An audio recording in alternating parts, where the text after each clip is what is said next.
Vilma Santos humihingi ng dasal sa mga fans na nagmamahal sa kanya. Ano nga kaya ang nararamdaman ng ating star for all season? Stay tuned. Don't forget to like and share. Paki-hit the notification bell para updated kayo lagi dito sa aking channel. So ayun nga, humihiling ng dasal itong si Ate V sa kanyang mga fans.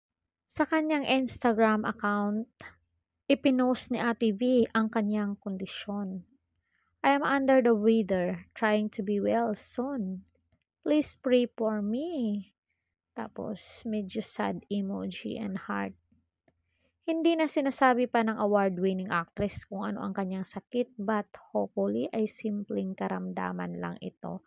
Sa comment section ay marami naman ang nagpahatid ng get well soon messages kabilang na ang daughter-in-law niyang si Jessie Menjola, Mrs. ni Luis Manzano. Feel better soon po, Mamski. We love you po. Komento ni Jessie.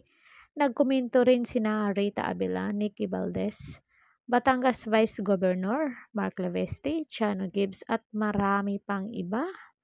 So marami po talagang nagmamahal sa ating star for all season na si Vilma Santos.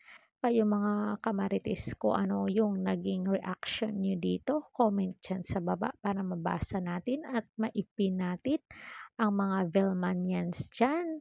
Sana ay okay lang po kayo, Ate V. Don't forget to like and share.